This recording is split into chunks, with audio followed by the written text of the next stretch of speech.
kapan Allah membersamai orang sabar? Allah itu tidak pernah bersama makhluk yang baru, dia hanya bersama dirinya sendiri.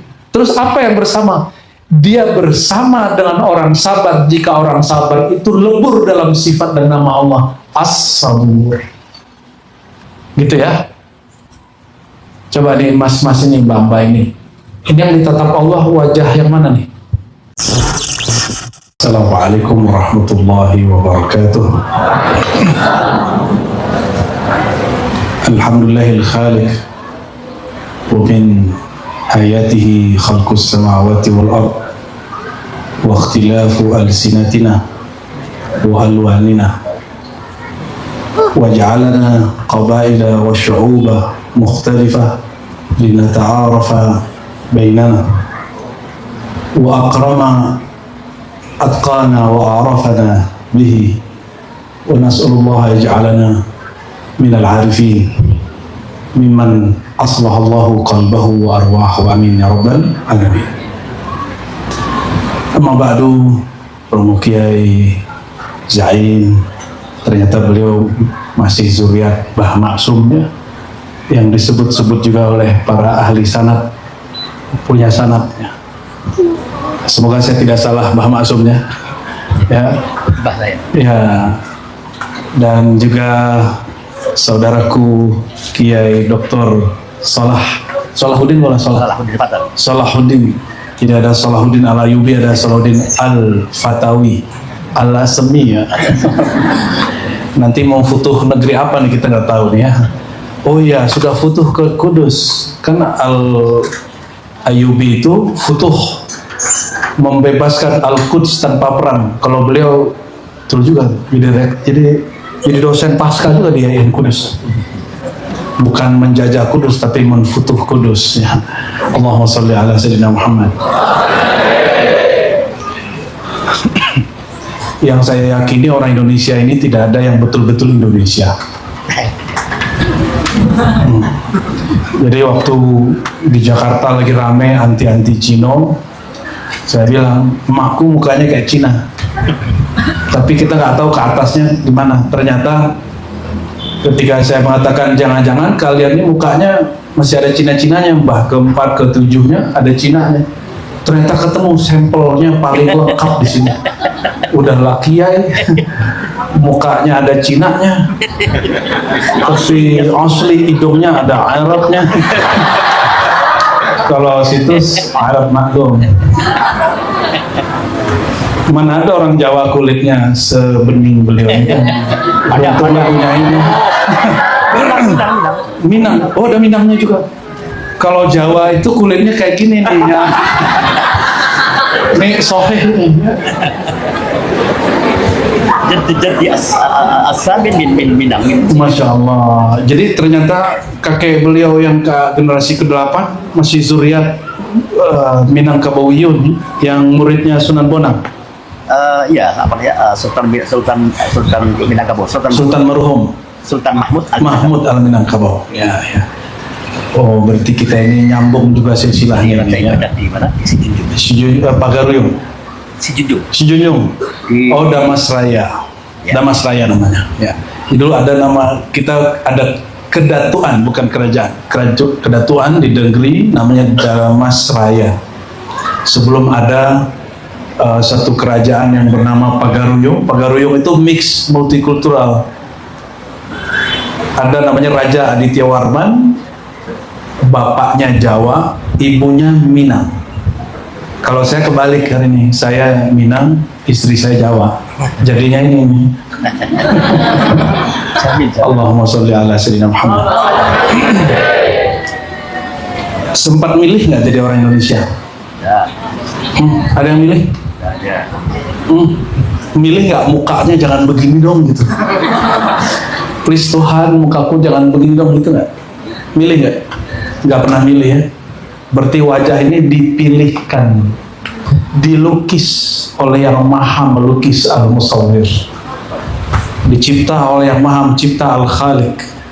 Apa beda Al-Bari, Al-Khaliq dengan Al-Musawwir? Beda sekali. Al-Khaliq itu ibrazul wujud minal adam. mengadakan sesuatu yang belum ada. Itu perkataan Imam Abul Hasan Al-Asy'ari ya. Ini pada Asy'ariyah semua nggak? Atau ada yang Mu'tazilah sini? Semi Mu'tazilah. Semi Mu'tazilah. Jadi kalau nggak ada Mu'tazilah nggak ada Asy'ari ya. Kalau Al-Bari sudah ada. Jadi Allah telah menzahirkan konsepnya di dalam ilmunya. Kalau musawwir, Allah lukislah wajah kita, maka kembar pun, ada yang kembar nggak? Ada yang kembar sini? Kembar. Wajahnya sama nggak sama saudaranya, kembarnya? Beda? Mana satu lagi kembarnya? Beda ya? Tetap beda. Coba tanya sama bapak ibunya, dulu cara bikinnya gimana bu? Gitu. Pasti dia nggak tahu. Dia taunya yang manual aja tuh suami istri. Mengenai cara bikin wajah nggak ada. Itu bukan urusan orang tua. Ya. Oleh karena itu, hari ini kalau ada orang punya lukisan bagus, itu bisa dibeli MM-an. Kira-kira muka ini, muka para santri ini, mahasiswa ini kalau dilukis, lebih mahal lukisannya apa muka aslinya nih? Kira-kira mana? Adakah yang sanggup melukis wajah seperti wajah ini? Ada nggak? Yang ada imitasi. Ini lukisan, bukan lukisan mati, ini lukisan hidup. Oleh karenanya inilah perbedaan Allah bernama Al-Musawwir dengan orang yang hari ini disebut ahli seniman gambar, musawwir juga. Maksud saya menghantarkan dengan nama-nama Allah ini. Jadi Allah sendiri maha, apa bahasanya? Maha multi. Allah itu maha ragam. Tapi dia esa pada zatnya, beragam pada sifatnya, berwarna-warni pada ciptaannya. Oleh karenanya, kalau mau cari ayat Allah nggak usah jauh-jauh ke gunung, carinya cukup di pecinan ini. Wa min ayatihi khalqus samawati wal ard wa ikhtilafu alsinatikum wa alwanikum. Di antara ayat-ayat Allah itu nggak usah pergi ke gunung, ke laut ya. Ini antara laut dan gunung ini. Apa yang terjadi? Penciptaan langit dan bumi dan perbedaan dialek bahasa dan bahasa itu sendiri, termasuk warna kulit. Coba lihat warna kulit kiri kanan, beda nggak? Kok bisa beda ya? Mau pakai apa? Skincare apa? Nggak ngefek banyak mah Indonesia. Ya kecuali pergi operasi ke Korea ya. Oplas. Tapi kata Allah, la tabdila li khalqillah. Tidak ada sebenarnya ciptaan itu tergantikan. Allah nggak pernah menukar. Khalqillah di situ bisa berarti wajah ini, tapi bisa berarti khuluq, bermakna khuluq. Khuluq itu karakternya, walaupun wajahnya di make up 7 kali, lapisnya 7 kali bedak, jadi cantik nih. Akhlaknya jadi cantik gak? Enggak ya? Dulu tadi kalau beliau nyebut-nyebut tadi waktu jumpa Abah Salahuddin ini, Al-Imam Ibn Arabi. Nah dengar, ini paling cocok kalau mahasiswa ini bahas multikultural, itu Imam Ibn Arabi. Ibn Arabi itu dia wafatnya sekitar 638 Hijriah. Sekarang 1446. Ini salah satu ahli hadis, ahli tasawuf, ahli akidah yang dikenalnya sebagai sufi, padahal dia ahli hadis.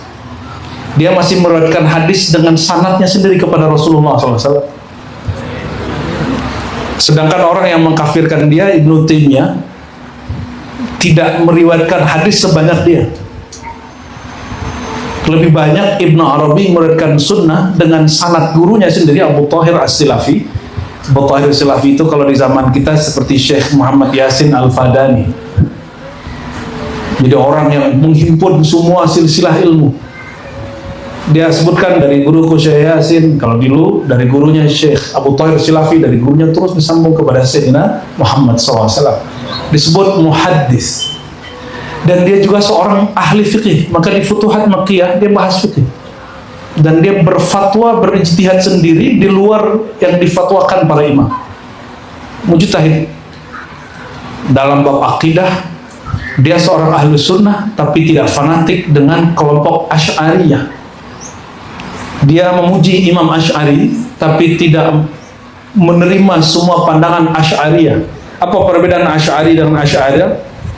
Asy'ari itu imamnya, kalau Asy'ariyah pengikutnya. Ini contoh, Ar-Rahman 'alal 'arsy istawa, Allah bersemayam di atas aras. Orang hari ini debatnya di mana? Di kalimat istawa, bersemayam, betul nggak? Debat Aswaja hari ini dengan Wahabi, debat istawa itu artinya apa? Padahal Allah memulai kalimatnya bukan dengan istawa Rahman 'alal 'arsy. Bahasa Arab biasanya fi'il fa'il. Ini dimulainya dengan mubtada khabar. Ar-Rahman 'alal 'arsy istawa, pakai Ar-Rahman. Kalau orang punya basirah, berdebat tentang ayat ini bukan bertambah benci ketika ada perbedaan faham. Justru ketika lain faham kita dengan orang, kita tambah sayang dengan dia. Kenapa? Itulah bukti Ar-Rahman. Dia yang maha pengasih, kasih sayangnya meliputi alam semesta. Istawa, bersemayam di atas arasnya. Aras meliputi alam semesta. Di alam ini ada Cina, ada Arab, ada Muslim, ada non-Muslim, ada Aswaja, ada Wahabi. Jadi satu hal yang dilupakan oleh orang yang kata Imam Ghazali, metode akidahnya metode jadali. Nah, ini hati-hati. Banyak yang ngaku Aswaja hari ini, tapi dia ternyata metodenya apa? Jadali, jidal. Ini sudah ditolak oleh Imam Ghazali. Imam Ghazali memperkenankan jidal hanya kalau jiwa orang, pikiran orang lagi sakit, pemahamannya rusak. Kalau pemahamannya nggak rusak, untuk apa juga jidal, debat. Jadi ini terutama adik-adik mahasiswa, bedakan jidal dengan muzakarah. Ya, muzakarah itu eksplorasi data. Kalau jidal mengadu dan mengaku kebenaran. Maka orang jidal tidak akan pernah mengakui orang yang benar di depan dia. Maka Imam Syafi'i, imamna, ya, mengatakan, saya kalau debat dan melihat ada orang musuhku benar, aku terima. Jika aku nyata salah, aku mengaku salah. Ada nggak orang yang berdebat Bahsul Masail begitu hari ini? Hah? Ada nggak? Coba cek live Bahsul Masail hari ini. Saya sedih melihatnya. Itu nggak sesuai dengan harapan Imam Syafi'i yang mazhabnya dibasailkan, dibahas hari ini. Imam Syafi'i nggak memperkenankan metode-metode jadali begitu. Itu yuksil qulub, bisa mengeraskan hati. Jangankan beda suku, beda paham pun sudah nggak enakan. Maka dulu di salah satu alma mater kita, ada kawan cuma karena beda dulu Bahsul Masail, dia bawa ke alma maternya. Alma mater setelah itu sampai hari ini masih kayaknya kurang baikan. Jadi jangankan multikulturalisme, multi paham pun orang sulit terima.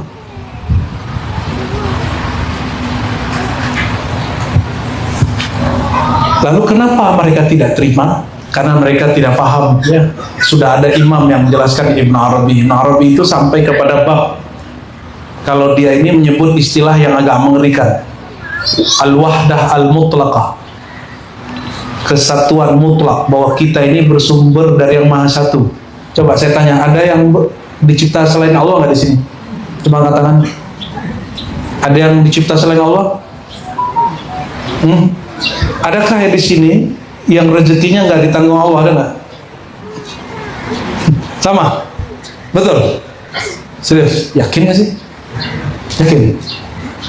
Allah itu sebutan dalam bahasa Arab, sebutan kita ya, Gusti, Pangeran, Tuhan, sama dia juga. Beda bahasa aja itu. Tuhan kita sama nggak? Kalau pergi ke Mekah, Allahnya sama nggak dengan Allah di Lasem? Jangan-jangan beda lagi. Kenapa kalau di Mekah itu orang doanya kenceng ya? Emang Tuhan di sana beda sama Tuhan di sini? Oh Ustaz, katanya itu ada multazam. Kalau doa di situ mustajab. Loh, bukannya ada hadis yang lebih sahih? Apa hadis yang lebih sahih? Innallaha la yujibu an qalbin ghafil. Allah tidak terima, tidak jawab doa orang yang lalai. Berarti iltizam dan istijabah itu bukan makani, tapi bukan juga zamani, qalbi, zauqi. Itu ada di wilayah rasa bertuhan. Ya. Tuhannya sama, betul? Rasa bertuhannya sama nggak? Nah, rasa bertuhannya hari ini yang sarapan paginya telat, itu rasa bertuhannya udah beda tuh. Yang sholat subuhnya telat, rasa bertuhannya sudah beda. Jadi bedakan rasa bertuhan dengan Tuhan itu sendiri. Hari ini orang mengklaim rasa bertuhan dia itulah Tuhan. Maka di filsafat disebutkan itu namanya menciptakan Tuhan.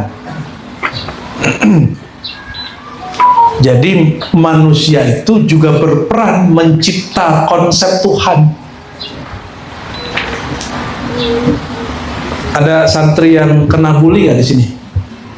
Ada? Ada ya?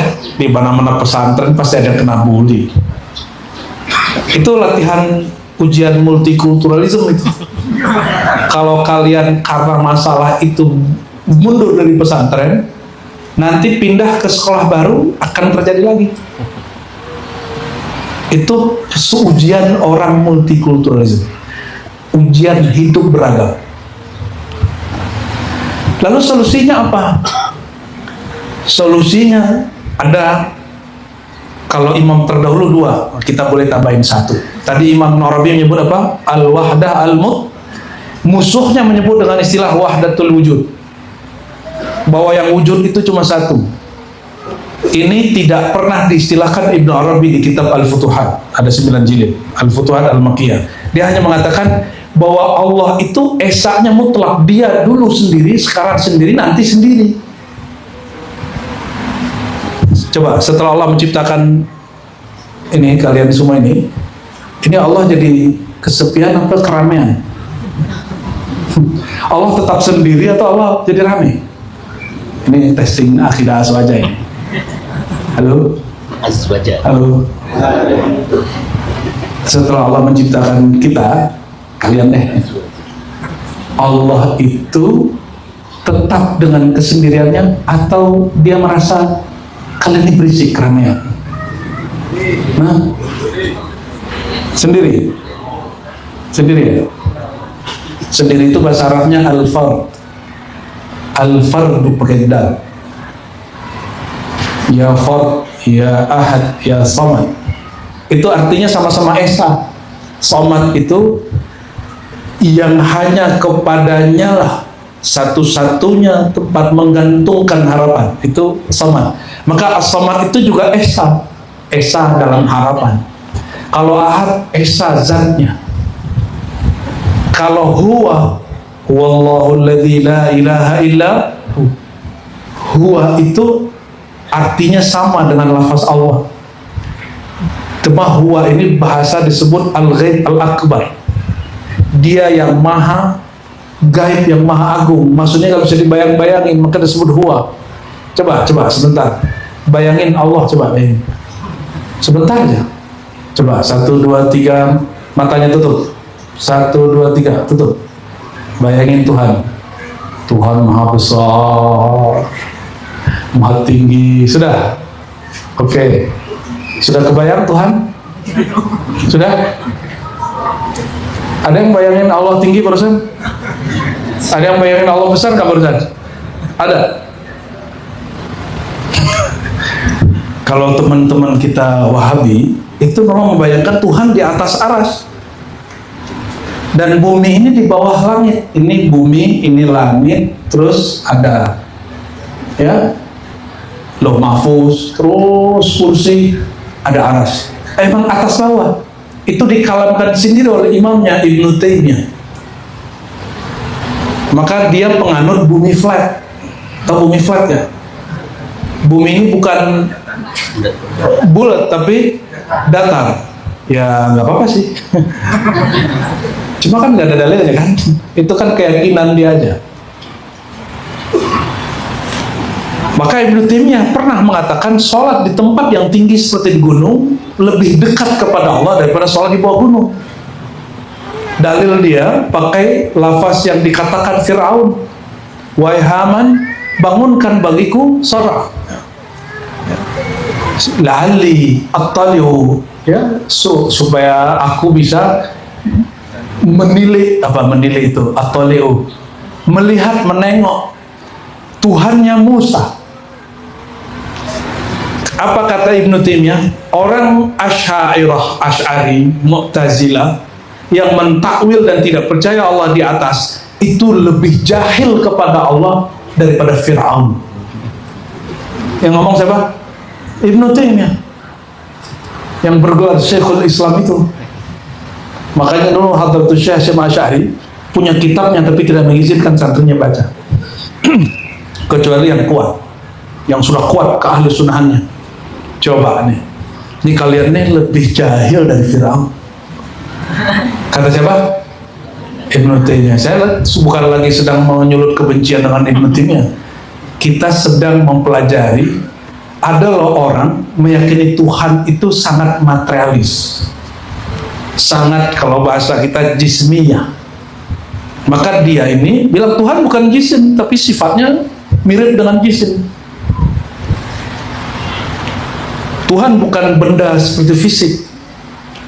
Coba kalian bayangkan ya, ada satu benda, tas, tidak di atas, tidak di bawah, tidak di kiri, tidak di kanan, tidak di belakang, tidak di depan. Ada nggak ya? Ada barang tapi tidak bertempat, ada nggak itu barang? Ada nggak? Nggak ada. Apa kata Ibnu Taimiyah? Allah itu dia mesti berada di suatu tempat, kalau enggak dia nggak ada. Maka yang mengatakan Tuhan itu tidak berada di suatu tempat, kata siapa nih? Ibnu, fahuwa mulhid, itu ateis. Maka bagi dia kelompok Asy'ari tanpa dia sadari, Anda ini ateis. Ini sebelum Ibnu Taimiyah tobat ya. Dia akhir-akhirnya tobat. Ntar kalau diceritain tobatnya tidak seru nih dokter. Logika Ibnu Taimiyah apa? Kalau ada sesuatu tidak berada di suatu arah ada 6, atas, bawah, depan, belakang, kiri, kanan, maka dia tiada. Ibnu Taimiyah lupa itu kaedah orang-orang ilmu eksak untuk benda jism, syai' jismiyah. Allah itu jism nggak? Karena Allah bukan jism, bukan benda. Jika kita katakan dia bukan benda, maka hukum arah tempat tidak berlaku kepadanya. Tapi Ibnu Taimiyah salah pasang. Bagi dia Allah itu syai' dengan benda itu sama. Tapi nggak masalah. Nah, siapa yang bisa mengurai ini? Pengikut Ibnu Arabi, zuriat Syekh Abdul Qadir Jilani, namanya Al-Imam Al-Arif Billah Abdul Karim Al-Jili. Coba diulang namanya. Al-Imam Al-Arif Billah Abdul Karim Al-Jili, zuriat Syekh Abdul Qadir Jilani. Kalau di kita zuriat Syekh Abdul Qadir itu Sunan Giri, itu Jilani itu. Dan itu zuriat Nabi jalur Sayyidina Al-Hasan. Jadi zuriat Nabi tidak hanya Ba'alawi, ada Ba'syaiban. Ba'syaiban itu Hasani Pak Husaini. Ya. Hasani. Oh Hasani. Pantesan nggak masuk Robita Alawi ya. Ya. Apa kata Al-Jili? Nah, Allah itu zatnya maha suci dari yang dibayangkan. Maka tadi nggak sanggup kan bayangin Allah? Nggak sanggup ya? Yang bayangin Allah besar itu bukan Allah itu. Allah tinggi, kebayang tinggi itu bukan Allah. Bukan Allah. Kalau masih bisa difikirkan itu bukan Allah. Apa kata Imam Al-Jili?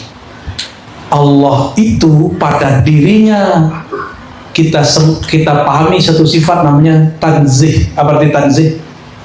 Maha suci dari semua persepsi. Tapi jika dia ingin mengenalkan dirinya, menyatakan dirinya, maka dia melakukan suatu fi'il namanya tajalli. Apa namanya? Jadi Allah itu tanzih, ahad, tak tergambarkan, laisa kamitslihi syai'. Jika dia ingin mengenalkan dirinya kepada makhluk, maka dia bertajalli. Tajalli, apa arti tajalli? Jalla, coba ditasrif. Tajalla, yatafa'ala, yatafa'alu, tafa'ula, tapi ada harfnya, ada mutallah ya, fi'illah. Tajalla, tajallian, dari kata jila, apa arti? Jelas, nyata, menyatakan dirinya. Coba dengarkan, ada satu hadis, ini hadis sahih. Kata Sayyidina Muhammad SAW, ra'aitu rabbi fi surati syabin amrat. Apa terjemahnya? Ra'aitu rabbi, terjemahin, kan orang pesantren ya, terjemahnya ra'aitu rabbi pakai bahasa Jawa. Oke. Fi surati syabin amrat, bukan amrad. Amrad itu cowok Arab belum brewokan. Pernah lihat nggak cowok Arab belum brewokan lebih cantik dari semua perempuan yang ada di Indonesia? Maka coba cek kitab-kitab fikih Syafi'i, itu dilarang khalwah ma'asyabil amrad walaupun sesama cowok. Itulah sebabnya kenapa di beberapa asrama pesantren terjadi perilaku asusila. Ini fikih yang tidak diterapkan. Nggak boleh berduaan, nggak boleh. Ya. Untuk yang masih muda-muda, apalagi dagingnya masih seger-seger itu kalau ada yang baru masuk, weh, mangsa baru nih, kata orang yang udah kecanduan itu. Loh, kenapa? Karena interaksi dengan perempuan jarang. Sedangkan nafsu birahi ada terus, makannya banyak, tidur banyak, baru ngaji langsung bismillahirrahmanirrahim. Ya, olahraga kurang, ini nafsu besar. Nggak boleh, jangan sampai berdua-duaan sama teman cowok ya. Nanti kalian dicurigai. Dan jangan juga bertiga, yang ketiganya syaitan. Allahumma sholli ala Muhammad. Ya, semoga pesantren ini aman dari perilaku itu, amin ya rabbal alamin.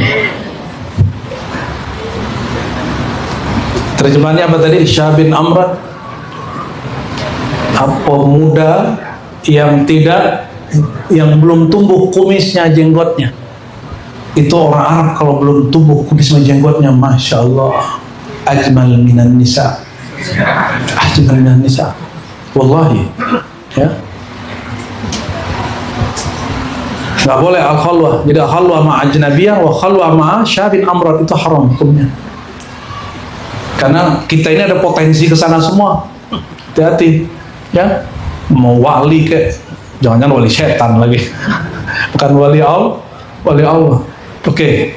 Kata Nabi apa tadi? Aku melihat Tuhanku dalam surah fi surati syabin amrat, dalam rupa, dalam citra pemuda yang tidak berkumis dan berjenggot. Itu gimana cara memahaminya? Apa Allah menjelma jadi pemuda? Kan enggak. Jadi Imam Al-Jili nulis kitab Al-Kamalat Al-Ilahiyah. Ini baru kita buka di Riba, ya. Cuma belum offline, belum online, masih offline. Nggak tahu nanti kalau beberapa mu'alimnya request online aja, kita online biar orang Lasem ikut mendengarkan. Kali ada uslub saya kurang pas, nanti silakan dimuzakarahkan, ya. Jangan dihina, ya. Sebabul muslim fusuk, ciri-ciri orang fasik, orang munafik itu suka menghina kalau beda pendapat, apalagi beda pendapatan. Saya nggak takut dihina loh Pak, saya nggak takut dihina, hina aja. Cuma yang saya khawatirkan ente jadi munafik. Ya, menghina orang itu karakter kemunafikan. Ya. Imam Al-Jili ini mengatakan apa? Dia Allah pada dirinya, pada zatnya maha suci, tidak dapat digambarkan. Bahasa kampusnya, bahasa filsafatnya transenden, munazzah muqaddas. Apa bahasa Arabnya? Munazzah muqaddas atau tanzih. Tapi jika dia mengenalkan dirinya kepada makhluk, maka dia mengenalkan dirinya dengan bertajalli melalui nama dan sifat dan surah dan af'al dan banyak. Min ghairi hululin wala ittihadin wala tanasuh. Dan dia mengenalkan diri seperti tadi, Allah menciptakan atau Allah memberikan citra bentuk laki-laki yang sangat perfect. Dan lalu Nabi Muhammad SAW mengatakan, aku melihat Tuhanku dalam rupa, gitu. Tapi beliau membedakan ra'aitu rabbi fi, ada kalimat apa? Fi suratin. Allah bertajalli mengenalkan diri lewat rupa. Kalau kepada Syabdul Qadir lewat cahaya, datang cahaya berlapis-lapis, tapi ternyata cahaya ini mirip sekali dengan cahaya Allah.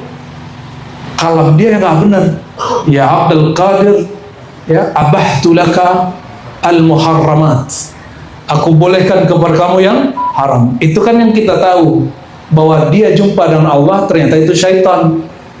Tapi di kitab Al-Fathur Rabbani dia ceritakan minimal 2 kali dia jumpa benar dengan Allah, betul-betul jumpa dengan Allah. Siapa yang mengatakan itu? Syekh Abdul Qadir. Tapi dia jumpanya dengan metode yang lain. Sedangkan Nabi Muhammad SAW mengasih contoh bahwa Allah ini kalau mengenalkan diri bisa dalam rupa itu. Rupa ini masuk bukan ke bab akidah. Ini masuk ke bab zauq, rasa dan pengalaman rohani. Namun di mana kekeliruan itu muncul? Jika pengalaman rohani Nabi ini dijadikan sebagai bentuk akidah, maka orang menggambarkan Tuhan itu seperti laki-laki tidak berjenggot. Ini asas dari Nabi Muhammad SAW. Karena kita ini jangankan beda suku, ini beda faham aja udah nggak bisa terima. Ya, nggak bisa terima. Di Malaysia ya, itu mufti-mufti sebagian negara bagian, saya kecewa ada mufti ngomong begini.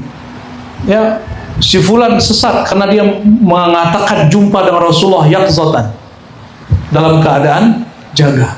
Ya salam, emang dia nggak percaya begituan? Mbah Baidawi mengalami itu, ya, dihikayatkan oleh zuret-zuret beliau, murid-murid beliau.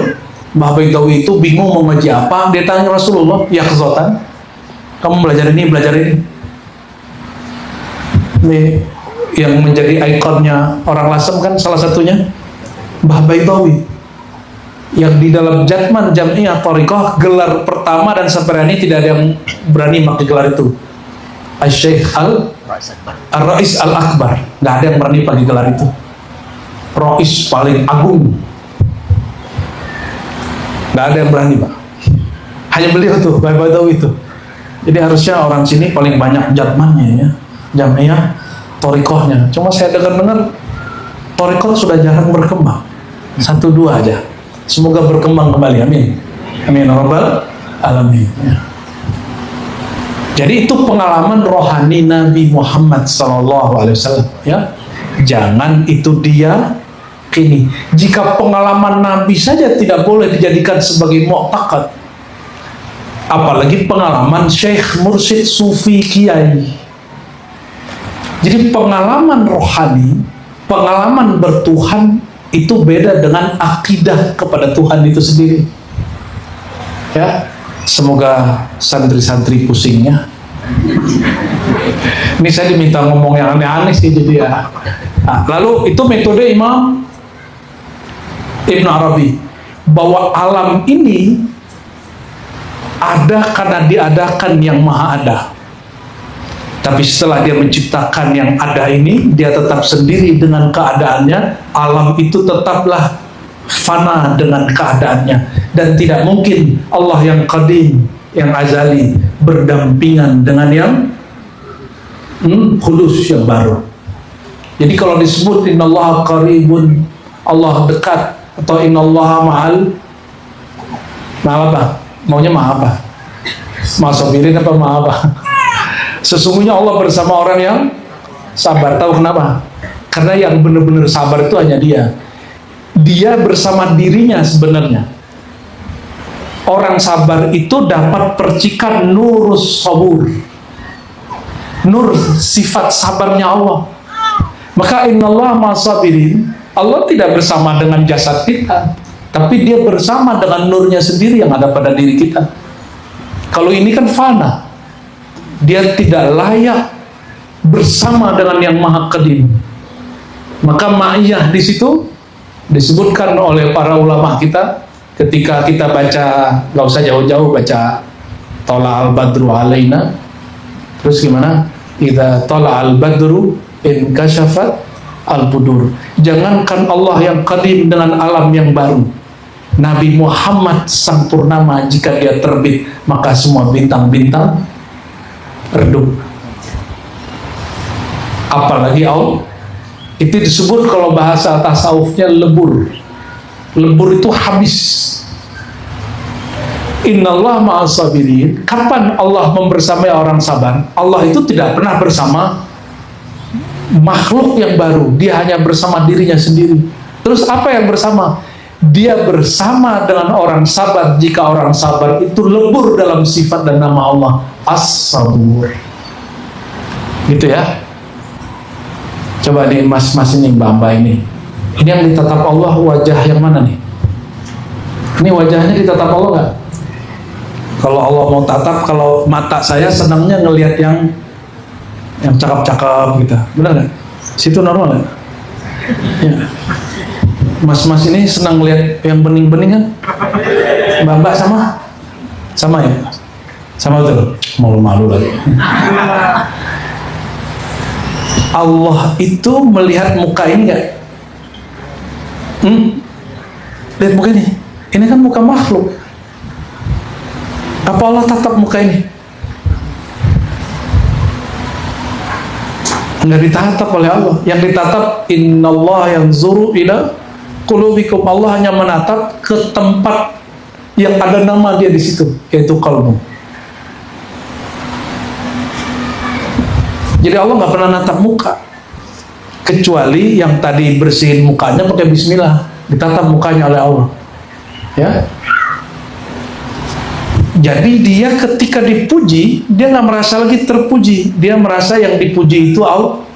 Ya, tadi pertanyaannya kita urut ke belakang. Wajah ini siapa yang melukis? Kalau ada lukisan dipuji, itu yang terpuji lukisannya atau pelukisnya? Kalau orang awam tidak mengerti seni, yang dia puji lukisannya. Tapi orang yang mengerti ilmu pengetahuan, yang dia puji siapa sebenarnya yang melukis ini. Kalau ini lagi debat, diskusi, muzakarah, basul masail, cerdas, zaki, terus dipuji orang, wah saya kalau sama si Anu takut, kenapa? Dia mutolaahnya ngeri, mutolaahnya gila, kita tidur dia terbangun. Jadi di pesantren itu ada mitos Pak Kiai, kalau ada santri pinter itu dia belajarnya kalau orang-orang tidur, padahal santri pinter tuh nggak perlu lagi belajar. Ya, kalau yang bener. Cuma ada yang terlalu menghayati kisah ini, dia ingin disebut pinter, maka dia nggak pernah belajar. Dia gengsi kalau kelihatan baca kitab, karena dia lihat Gus Anu, Yi Anu, si Fulan dari si Anu nggak pernah kelihatan baca kitab, tapi kalau ditanya bisa jawab. Aku pengen kayak dia katanya. Yang ditiru nggak baca kitabnya. Allahumma sholli ala Muhammad. Benar ya? Itu di pesantren ada begitu kan? Ada cerita begitu, kalian udah kena prank syaitan gitu ya. Wajununu. Itu dapet istilahnya. Ibnu Arabi menganggap semua wujud bersumber dari Dia. Berarti orang Cina, orang Arab sumbernya dari siapa? Dari ciptaan Allah, lukisan Allah. Nah ini sederhananya gitu. Turun lagi nih, turun. Ini dibantah oleh Imam Ahmad Sirhindi. Dia ini mujaddid dalam Thariqah Naqsyabandiyah. Kata dia, nggak cocok wahdatul wujud itu, yang cocok wahdatul syuhud. Apa itu wahdatul syuhud? Wahdah, kesatuan. Syuhud, apa arti syuhud? Penyaksian. Al-wahdah fil kasrah, al-kasrah fil wahdah. Nih contoh, kalau melihat ragam-ragam muka santri mahasiswa di sini, itu yang terbayang sukunya atau yang ciptainnya? Tadi pertanyaan lewat lukisan, sekarang diturunin. Ini kok Allah bisa ya muka bikin hidung ada yang mancung ke belakang, ada yang mancung ke kiri, ada yang apa nih, matanya blok gitu ya, ada yang itu Allah yang bikin, pak orang tua kita yang bikin. Tapi ibu-ibu senang kan dibilangin, anakmu cantik gitu ya, kayak dia aja yang bikin ya. Anakmu pinter, enggak, bukan kita yang bikin, yang menciptakan seperti itu Allah. Di saat seseorang menyaksikan, menyadari bahwa ini bersumber dari perbuatan Allah, itu disebut wahdatus syuhud. Atau wahdatus syuhud itu ada fi'il, ada nama, dia menyaksikan nama Allah di situ, atau menyaksikan sifat Allah di situ. Contoh ini para kiai. Para kiai ini senjatanya ilmu. Kalau kiai merasa takjub dengan ilmunya, bahwa ilmu itu ilmu dia, maka jika ada orang beda faham, dia marah. Dianggap sesat kalau keluarkan fatwa sesat. Tapi kalau kiai menganggap ilmu dia ilmu Allah, jika dia salah disalahin orang, dia nggak marah. Jika ada orang beda faham, dia mencari kebenaran, siapa tahu yang di sana lebih benar. Karena al ilmu itu sifatun min sifatillah. Ilmu itu sifat Allah. Orang yang berilmu, dia sedang berenang di lautan ilmunya Allah. Kalau ada orang muji ilmu kita, yang terpuji siapa? Siapa yang terpuji saat kita dipuji ilmunya? Kita apa Allah? Allah. Inilah syarat boleh menerima pujian. Ya, syarat narsis. Ini kan para narsis dan selfie kan. Kalau moto yang pertama dilihat kalau lagi foto bareng, foto siapa? Foto sendiri. Ya, itu bakat selfie dan salafi. Kalau sendiri suka ini nggak? Gitu. Iya, gitu ya. Suka begitu nggak? Itu psikologinya harus dicek gitu ya. Anda narsis. Kalau keseringan, kalau sesekali boleh.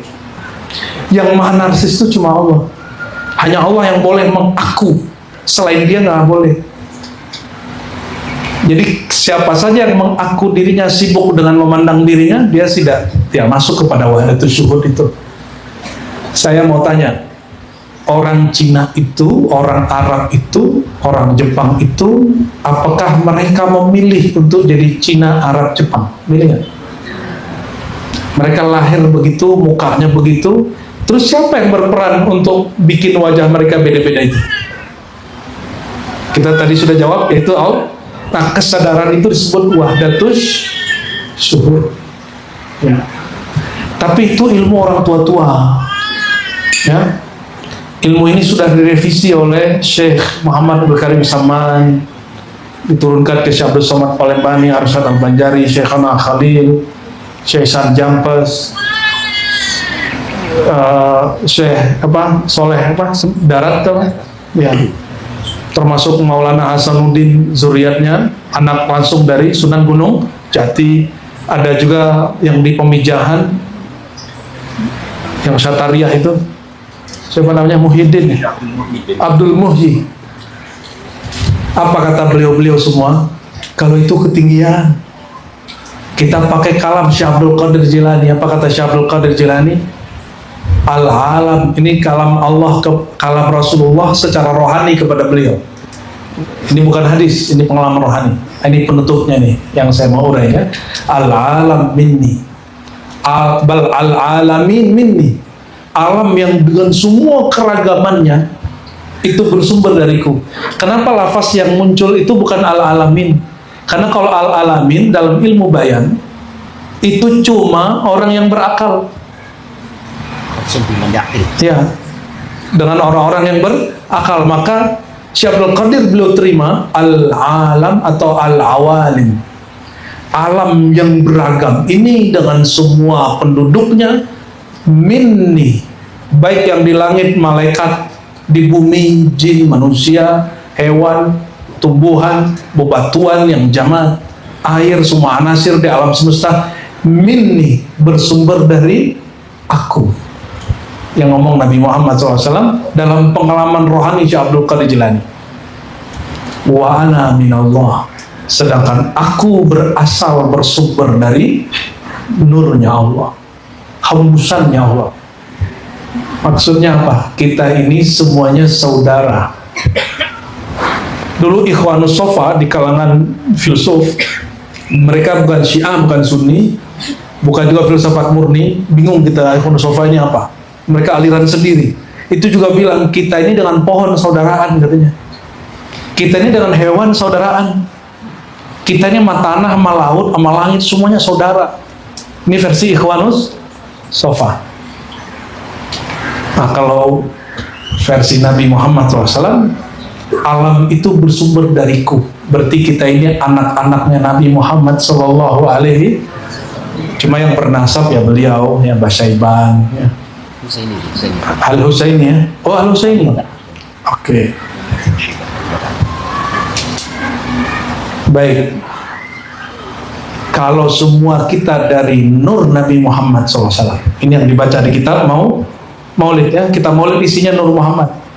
Berarti orang Cina itu dari Nur Muhammad nggak? Orang Batak dari Nur Muhammad?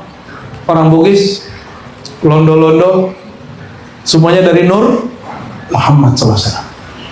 Pertanyaan terakhir, orang Indonesia Islam, ya, betul ya, kebanyakan. Apakah Islam itu orang Indonesia? Orang Lasem Islam. Apakah Islam itu orang Jawa Lasem? Ini pertanyaan terakhir. Paham nggak maksudnya? Pertanyaannya. Hari ini orang mengklaim agama itu milik satu suku dan bangsa. Islam itu identik dengan Arab dan suku-suku yang ada di Indonesia. Padahal suku-suku ini tidak ada kaitannya dengan Islam. Allah mengatakan, kami jadikan kalian ya bersyu'ub-syu'ub, berqabail-qabail, dan tujuannya lita'arafu. Lita'arafu ini ada saya terjemahan yang agak sedikit berbeda. Kalau ta'arafu terjemahan kita kan berkenalan ya. Kalau tafsir isyarinya lita'arafu, supaya kalian saling memupuk kemakrifatan. Karena kalimat setelahnya inna akramakum innallahi atqakum. Inna akramakum, sesungguhnya yang paling akram. Kalau terjemahan biasa akram apa? Mulia. Coba pakai terjemahan lain. Akram, orang paling keramat. Oke, kita pakai terjemahan itu ya. Inna akramakum, orang yang paling keramat di antara kamu. Atqakum, orang yang paling atqa. Takwa. Takwa itu sarung, baju, suku, kopiah, serban, atau qalab. Jadi kalau serbannya lebih tebal dia bertakwa nggak? Atqa nggak? Kalau jilbabnya lebih lebar itu atqa nggak? Kalau kemana-mana pakai kopiah, pakai sarung, ya.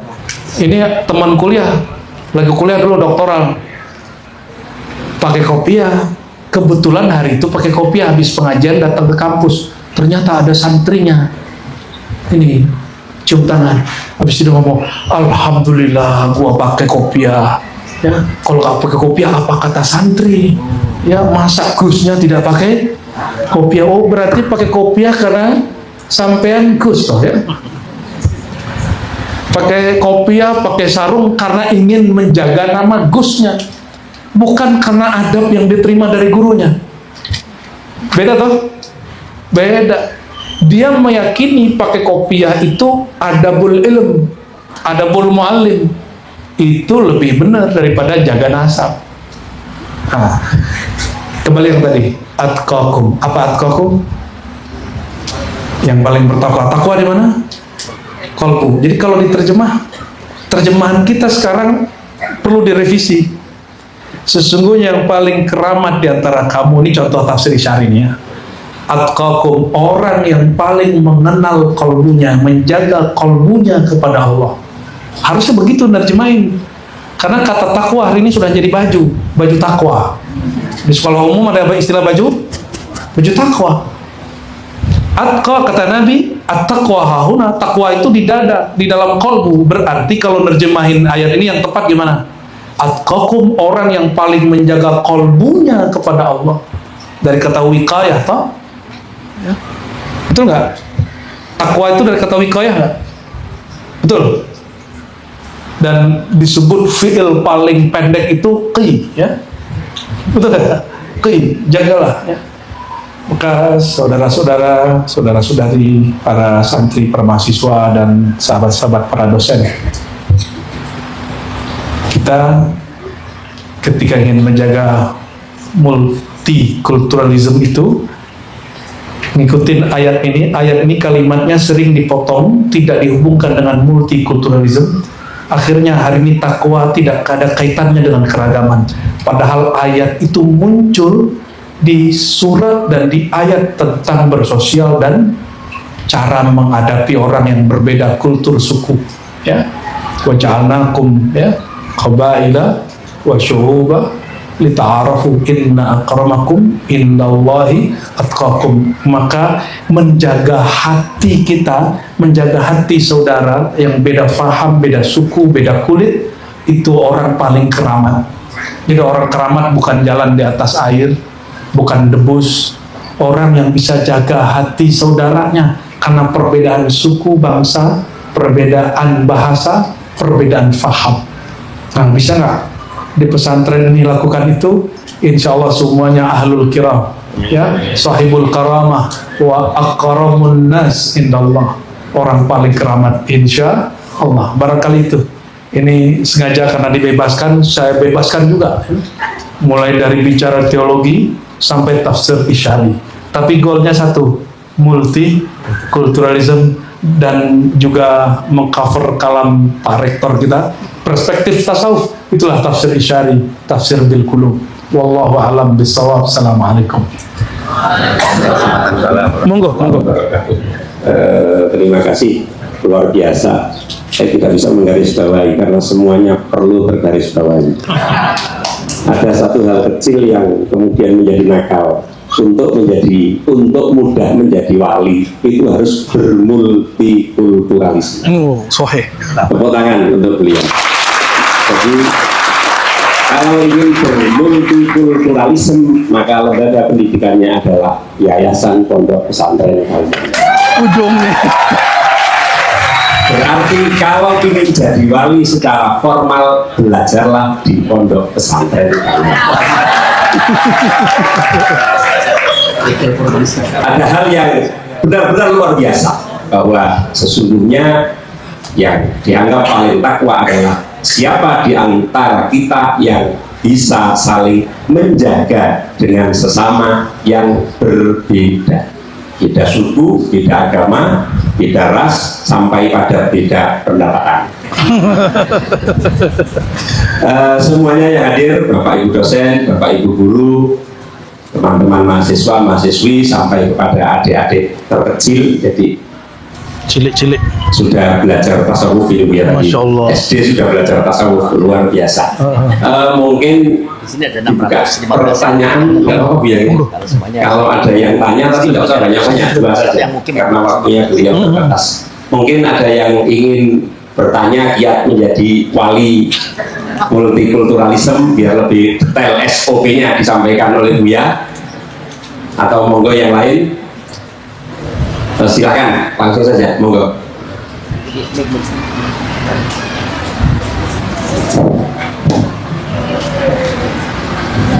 Langsung aja.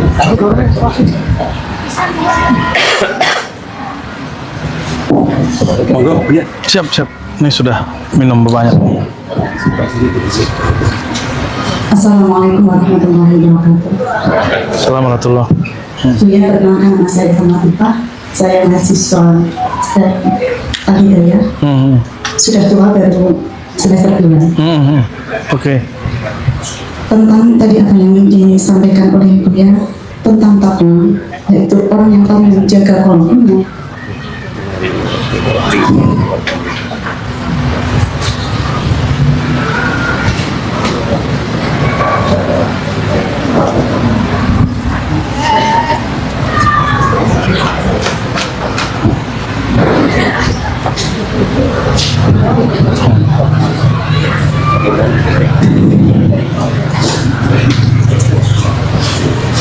Ya, sallu ala nabi. Allahumma salli ala sayyidina. Mati. Orang yang paling menjaga kolomnya itu adalah Allah. Hemat saya pada hari ini terkhusus pengen pada pendidikan untuk anak-anak kami khususnya, di mana anak-anak sekarang hidup di masa yang lebih modern, kemudian di antaranya banyak yang menjadikan topik bagaimana saya untuk dinilai orang, kemudian berani melakukan hal-hal yang di luar syariat hanya untuk bagaimana dinilai orang dan takut ketika dimaki orang. Maka beliau mohon arahannya agar kami, khususnya para orang tua, juga nantinya juga bisa mendidik anak-anak, mampu menjadikan ruhiyahnya memandang semua itu karena Allah. Terima kasih. Assalamualaikum warahmatullahi wabarakatuh. Langsung. Mbak siapa tadi? Eva, ya. Jadi nanyanya sudah langsung pakai kolbu. Nyambung. Belajar tasawuf tuh gampang. Coba kalau dibully orang, balas atau diam?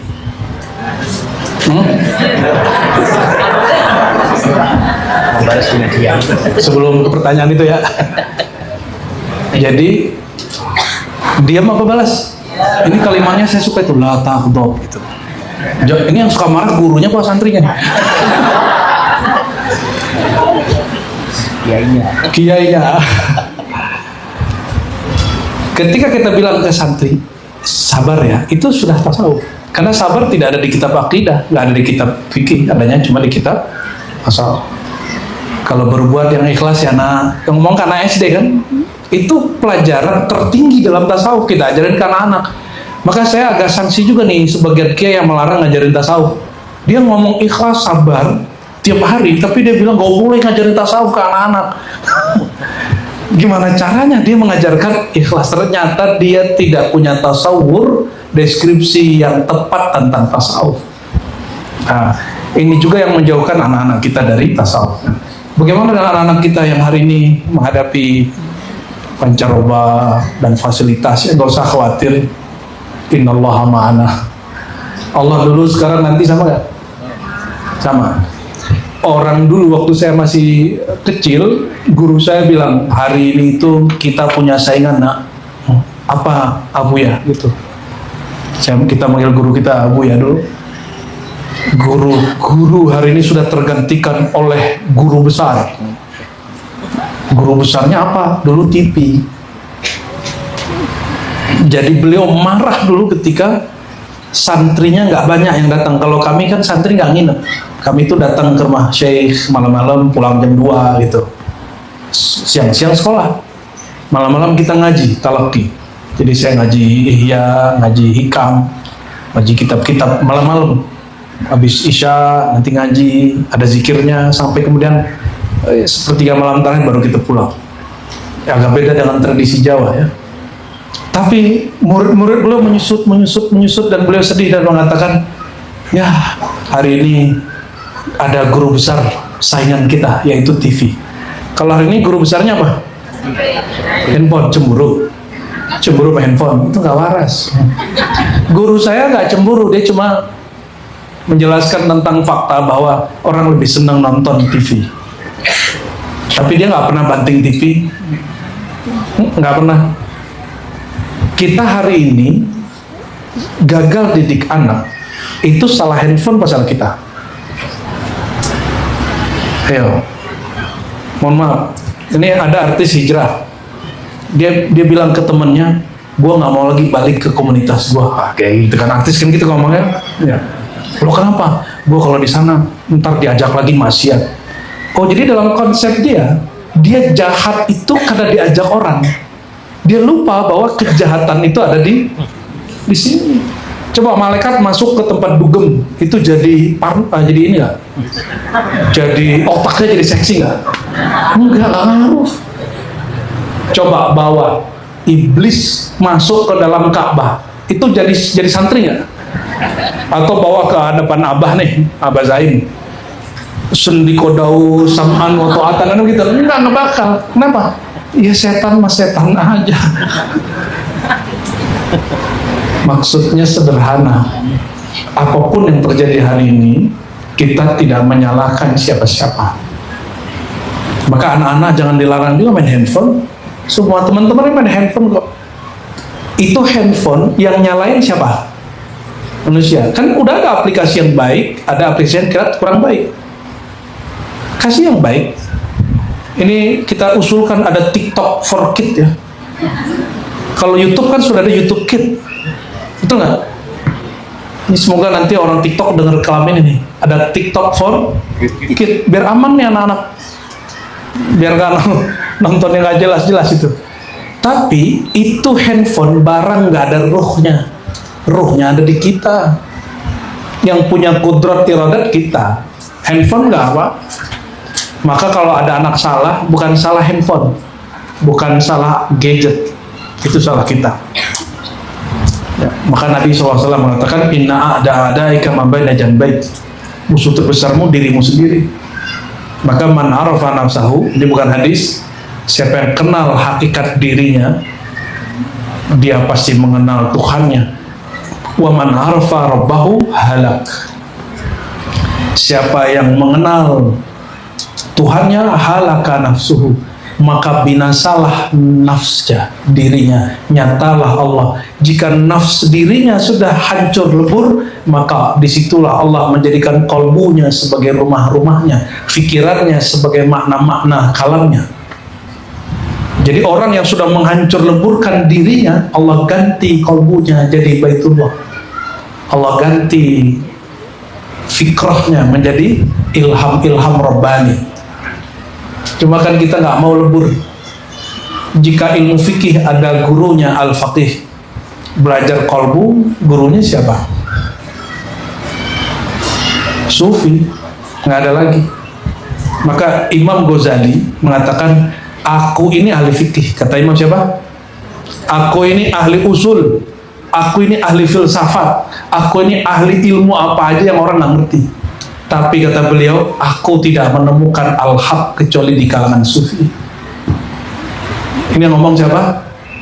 Makanya kalau betul kita ini ikut manhaj Ghazali, ahlus sunnahnya ahlus sunnah Imam Ghazali, tasawufnya tasawuf Imam Ghazali, nggak ada lagi caranya kecuali terjemahkan ajaran beliau dalam kearifan lokal kita.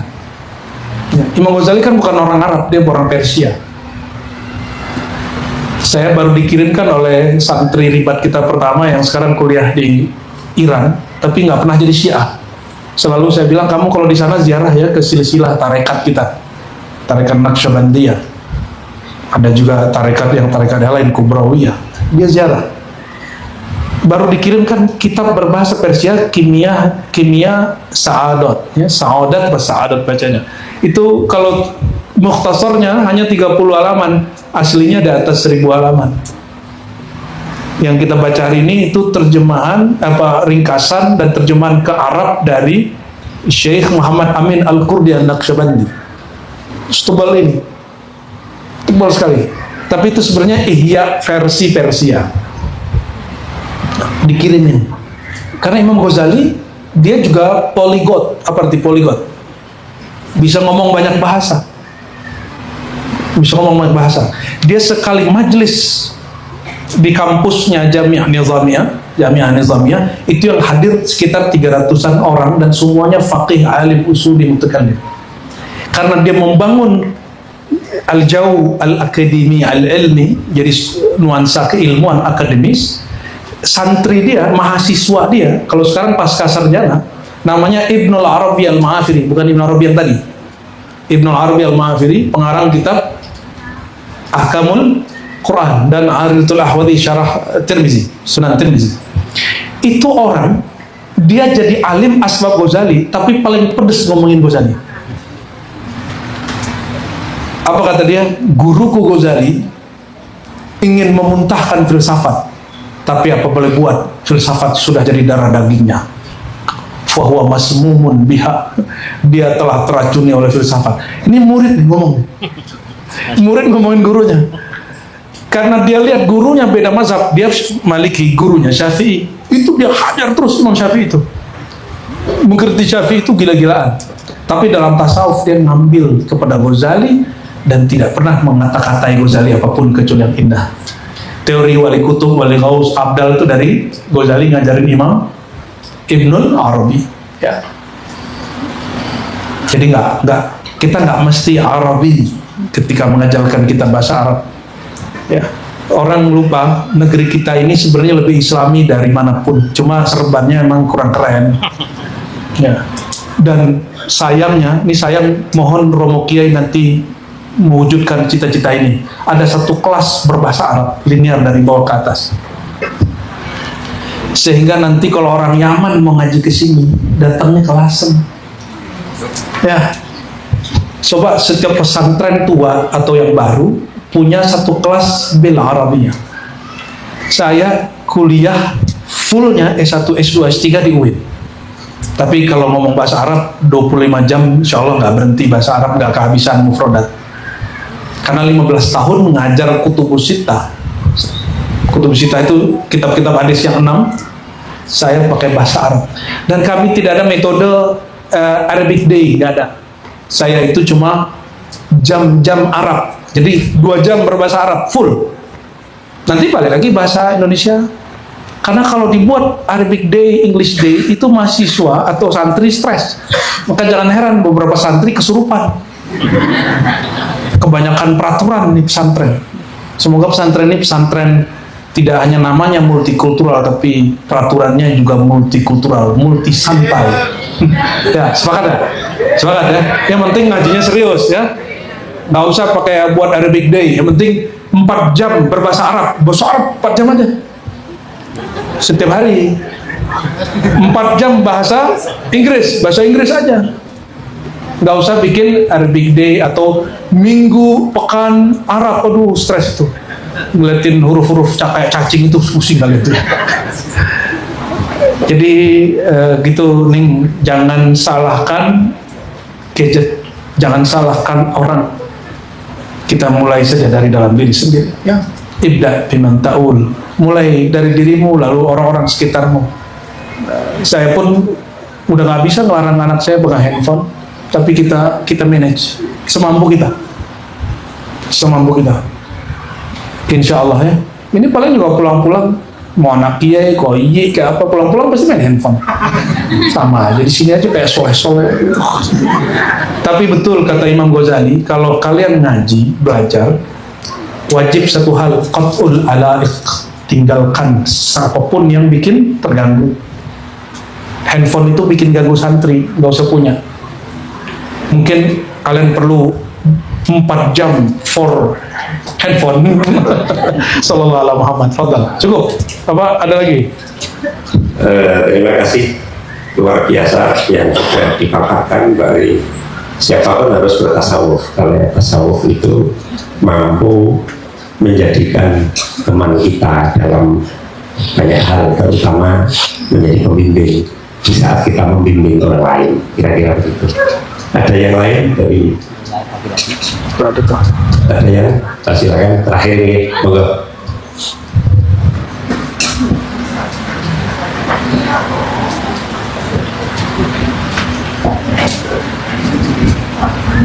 Ada bahasa apa, tulisan aksara ini?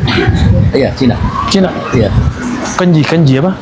Dari seorang Chinese yang akhirnya dia menulis itu dia tidak berani dengan kakinya, tapi dengan tangannya.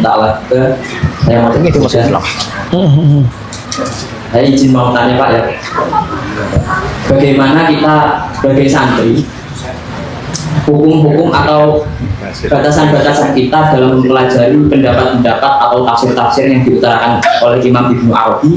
Padahal Imam Ibnu Arabi sendiri, banyak dari ulama-ulama masyhur di pesantren kita itu memberinya gelar kafir. Impun kemauan Pak. Siapa kiainya bilang dia kafir?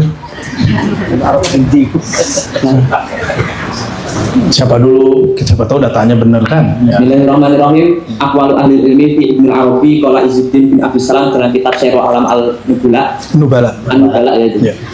Dua syekhun su'un kadzabun yaqulu bi qadami alam wala Bikidamil alam. Ya. idamil. Ya. Kekuatan alif ya Pak. Ya, qidamil alam bukan kodam. Kalau kodam kaki telapak. Terus wonten qala al-Hafidz Ibnu Hajar waqat kuntu sa'atu saykhona Sirajuddin al-Bulkini an Ibnu Arabi fadhakara menjawab dua kafirun. Oke. Banyak sekali. Terus ada Imam Dahabi, kemudian Taqiyuddin As-Subki, baru itu Al-Qadhi Badruddin bin Jamaah, kemudian Nuruddin. Oke, bagus. Anda berarti membaca karya-karya Said Fodah ya. Oke, baik. Karena Syekh Said Fodah belum lama ini rehlah ke Nusantara. Oke.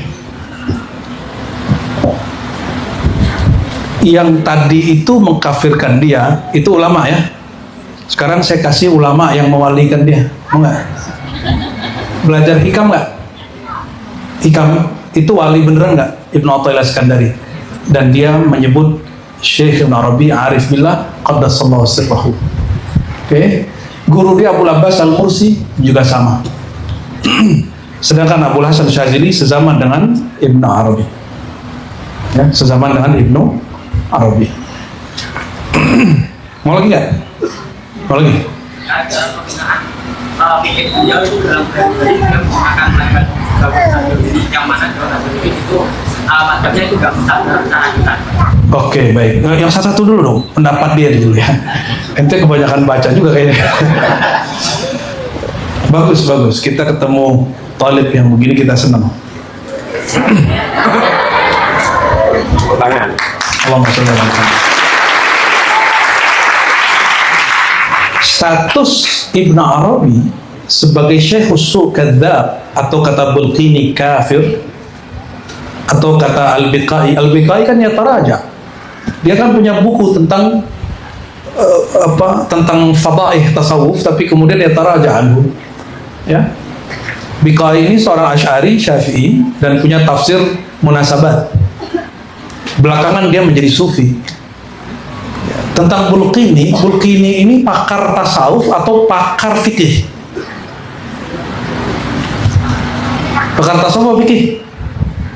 Dia sanad kita, sanad fikih Syafi'i saya melalui Ibnu Hajar itu melalui Bulqini. Dia seorang faqih, mufti. Izzuddin bin Abdus Salam sufi atau seorang usuli. Dan besar kemungkinan dia mengatakan Ibnu Arabi Syekh Usul itu sebelum dia menjadi berguru kepada Abul Hasan Syazili. Karena Abul Hasan Syazili pernah bilang ini, pulang haji kan beliau ini tiap tahun pergi haji. Kata Abul Hasan Syazili, Nabi Muhammad kirim salam buat engkau wahai Izzuddin. Itu langsung Izzuddin nangis. Setelah itu dia jadi murid Abul Hasan Asyazili. Abul Hasan Asyazili tidak pernah mengingkari Ibnu Arabi. Dan pengikut Syaziliyah tidak ada satupun yang menghina Imam Ibnu Arabi, satupun, kecuali mereka yang keluar dari manhaj imamnya. Terus gimana? Nah, coba perhatiin tadi. Hatta Syekh Said Fodah itu sufi atau ahli kalam? Ahli kalam usul. Jadi jika mereka mengkafirkan Ibnu Arabi, saya tidak menyalahkan mereka, tapi ada satu yang disebut epistemologi yang lompat. Nanti ente belajar namanya epistemologi. Ya, epistemologi itu kaifa tadri syai'an, kaifa tudriku syai'an, kaifa ta'rifu syai'an. Bagaimana engkau cara tahu? Kalau untuk tahu bahwa ini rumah apa namanya nih Pak Kiai? Joglo. Pecina, rumah Cina. Itu pakai merem apa pakai mata? Ya, benar. Betul? Mau lihat muka orang pakai hati apa pakai mata? Itu namanya empiris. Hissi. Secara hissing. Oke. Tuhan itu ada tiada, pembuktiannya pakai apa? Pakai akal, pakai mata, atau pakai hati? Atau bisa semua? Apa kata orang ateis? Apa bukti Allah ada? Kan gak kelihatan. Itu orang paling bodoh alam semesta itu. Jadi orang ateis itu gak keren, walaupun gadgetnya banyak dan channel YouTube-nya banyak. Karena mereka baru pada epistemologi dasar yang di semua binatang ada. Bahasanya agak kasar dikit nih, epistemologi hewan itu. Kalau akliyah itu manusia. Manusia tuh berpikir tidak semua yang tidak tampak itu tidak ada. Banyak hal yang tidak tampak, akalnya bilang ada.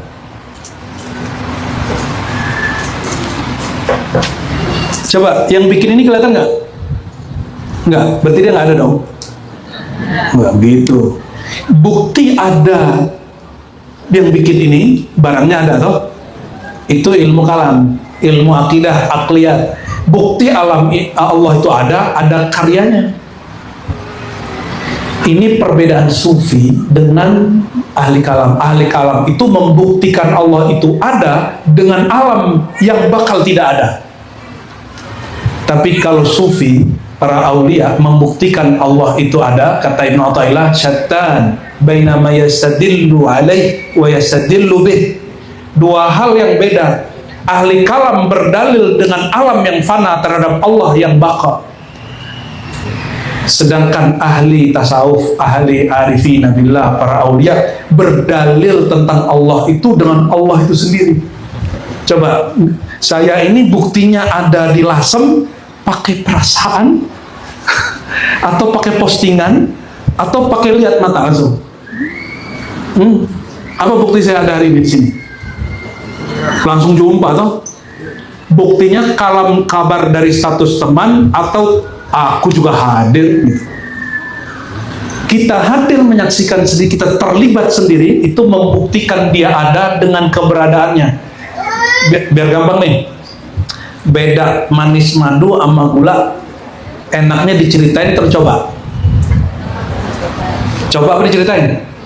Kalau diceritain madu itu rasanya manis tapi tidak teori. 2 jam cerita teori manis madu, madunya udah berasa belum? Gula tebu, gula putih, gula tebu ini begini, 3 jam bicara tentang gula tebu, udah terasa manis belum? Inilah perbedaan ahli kalam dan ahli sufi. Mohon maaf ya, mau ribu orang mengkafirkan Ibn Arabi, orang nggak tahu rasa manis bertuhannya Ibn Arabi, orang nggak tahu. Hanya dia yang tahu. Ya, hanya dia yang tahu. Oh, Bulkini bilang dia kafir, kan dia bukan ahli tasawuf, walaupun dia punya sanad tasawuf.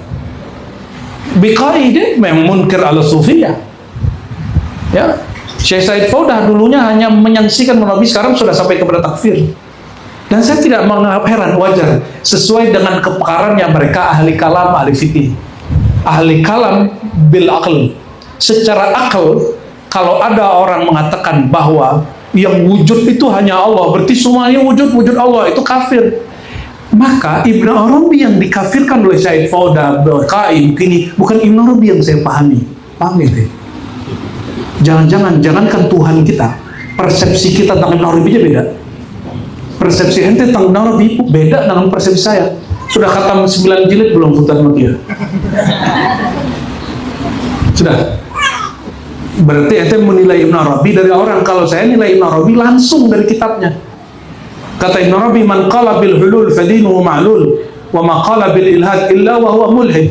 Yang mengatakan Allah menyatu dengan makhluk menyatu dengan Allah, hulul ittihad, itu agamanya rusak dan dia ateis.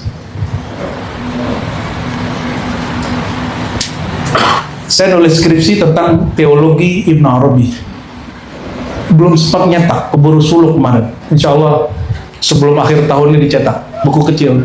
Ya, kasih ini. Oh siap, di sini kita bagi 40 nanti. 40 untuk siapapun yang mau. Dan ada sanad, kita sebutin nanti, sanad hadis kita ke Ibn Arabi, sanad kita ke Ibn Arabi, sanad zikir ke Ibn Arabi di belakang kita. Insya Allah. Insya Allah.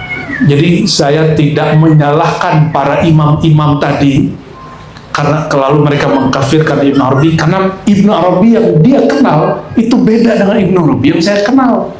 karena epistemologinya beda, ya. Apalah epistemologi itu ya? Nanti tanya ke Pak Rektor lah nanti nih, Abah Salahuddin. Selesai belajar filsafat ya. Filsafat. Gitu ya, Mas ya. Terjawab. Terus gimana cara ngambilnya? Cara ngambil pandangannya, fikihnya. Ente nggak perlu pakai pandangan dia, beresin dulu Fathul Mu'innya. Beresin dulu ya karyanya Ghazali, Al-Wajiz. Coba deh baca Al-Wajiz. Nanti baca Ibn Arabi, biasa, standar. Kerenan Ibn Arabi ngomong fikih daripada, kerenan Ghazali ngomong fikih daripada Ibn Arabi. Saya pastiin, saya bukan lagi menghina Ibn Arabi, tapi menurut saya lebih keren Ghazali. Ghazali itu multi, bukan multikultural, multi talent. Semoga santri, mahasiswa multikultural ini juga multi talent. Amin ya Rabbal. Jangan patok diri saya harus jadi ahli fikih, ya. Saya harus jadi ahli tasawuf, ya. Ini sebagai penutup S1, S2, S3 saya akidah, bukan tasawuf. Tapi saya ngambil S1 kedua hadis. Dan karena hobi tasawuf, saya mengkaji akidahnya Sufi. S2 akidahnya Sufi Nusantara, S3 akidahnya Wahabi. Ya. Kenapa? Karena Wahabi ini merasa paling sunnah. Saya ingin, karena S1-nya hadis, ingin menggabungkan akidah dengan ilmu hadis. Jadi multi, inginnya jadi multi. Semoga Allah Ta'ala meridainya. Amin ya Rabbal alamin. Barangkali itu semoga bermanfaat. Wallahu a'lam bis-shawab. Nasallallahu afwa wal afiyah wa nasallallahu sattar ayasturana. Amin ya Rabbal alamin. Assalamualaikum warahmatullahi wabarakatuh.